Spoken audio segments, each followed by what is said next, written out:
আসসালামু আলাইকুম রহমতুল্লাহ বারাকাতু। কোন দিন আপনি সহবাস করতে পারবেন না?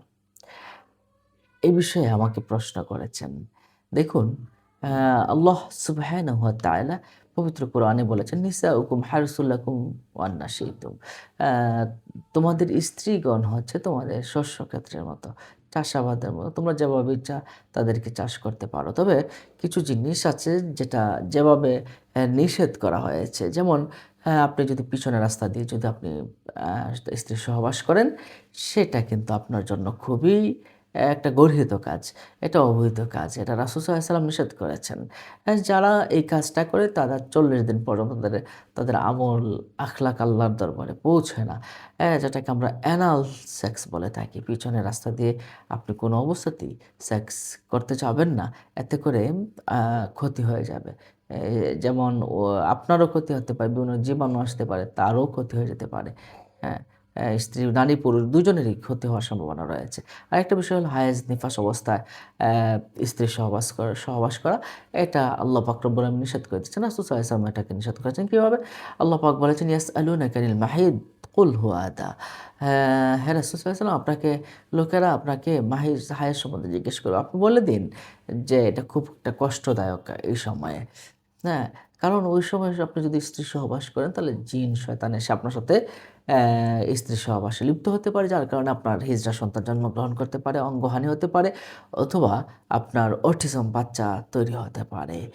সম্মানিত দর্শক ও শ্রোতা, এছাড়া আপনি হজ উমরার সময় যখন হজ উমরার কাজ করছেন ওই সময় স্ত্রী সহবাস করতে পারবেন না।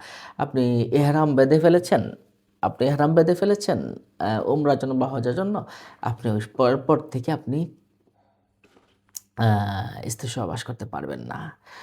রাসূল সাল্লাল্লাহু আলাইহি সাল্লাম বলেছেন যে একটা হাদিস শরীফ, সহিহ একটা হাদিস শরীফ রয়েছে যে কারা উত্তম? যারা শুক্রবার রাতে অর্থাৎ বৃহস্পতিবার দিবাগত রাতে যারা স্ত্রী সহবাস করবে, স্ত্রীকে গোসল করাবে, তারপর পরের দিন খুব দ্রুত জুমার নামাজে যাবে, সে ব্যক্তি সবচেয়ে উত্তম মানুষ বলেছেন। তাহলে শুক্রবার দিন স্ত্রী সহবাস করা এটা খুবই ভালো একটা কাজ। এছাড়া আ উত্তম কাজ। এছাড়া আমরা যেটা দেখি যে আমাদের মেডিকেল সায়েন্স যে বিষয়টা স্বীকার করেছে এবং রাসূল সাল্লাল্লাহু আলাইহি ওয়াসাল্লামও বলেছেন যে কিছু সময়ে সেক্স থেকে বিরত থাকতে হবে। যেমন খাবারের সাথেই সেক্স করা যাবে না। এতে করে পেট ভর্তি অবস্থায় যদি সেক্স করা থাকে তাহলে বিভিন্ন রকম রোগ ব্যাধি আসতে পারে। যেমন আপনি খাবারের সাথে শুয়ে পড়া যেমন ক্ষতিকর, তেমনিভাবেই অ্যা আপনার স্ত্রী সহবাস করাও ক্ষতিকর। আপনি গাছের ছায়াতেও এটাতেও আপনাকে স্ত্রী সহবাস করতে নিষেধ করেছেন এবং উলঙ্গ হয়ে স্ত্রীর সহবাস সম্পূর্ণ উলঙ্গ হয়ে স্ত্রী সহবাস করতে নিষেধ করা হয়েছে। যদিও এটা নাজায়েজ বা হারাম নয় এবং খুব বেশি গরমের ভিতরে যদি আপনি সেক্স করেন তাহলে আপনার শারীরিক বিভিন্ন রকম সমস্যা হয়ে যেতে পারে। হ্যাঁ? এজন্য খুব গরমে, অতিরিক্ত গরমে আপনি সেক্স করতে যাবেন না এবং প্রচণ্ড খালি পেটেও আপনি স্ত্রী সহবাস করবেন না। হ্যাঁ? নিশ্চয়ই বিষয়টা বুঝতে পারছেন। তো এইগুলো মেডিকেল সায়েন্স স্বীকার করেছে। আরেকটা বিষয় হলো আপনি রোজা রেখে দিনের বেলায় স্ত্রী সহবাস করা তো হারাম।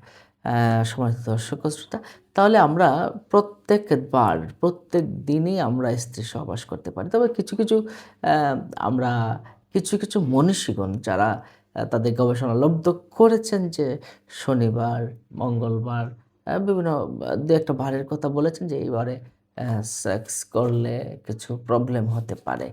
তবে কোরআন হাদিসে আমি এই বিষয়ে এইভাবে সরাসরি পাইনি যে এই বারগুলোতে সেক্স করলে প্রবলেম হয়। তারা বলেছেন সন্তানাদি নিয়ে বিভিন্ন প্রবলেম হতে পারে। সন্তানাদি কেমন হয়? এই বিষয়েও তারা বলেছেন। তো আমরা মনে করি যে কোরআন হাদিসে যেহেতু নাই, তাহলে এই বিষয়টা নিয়ে আমরা বাড়াবাড়ি করব না। আমরা প্রতিদিনই মনে করি স্ত্রী সহবাস করা যেতে পারে। ভালো থাকবেন, সুস্থ থাকবেন। অন্য মুমিন মুসলিমকে জানাতে শেয়ার করে দিন। ভালো থাকবেন। আসসালামু আলাইকুম।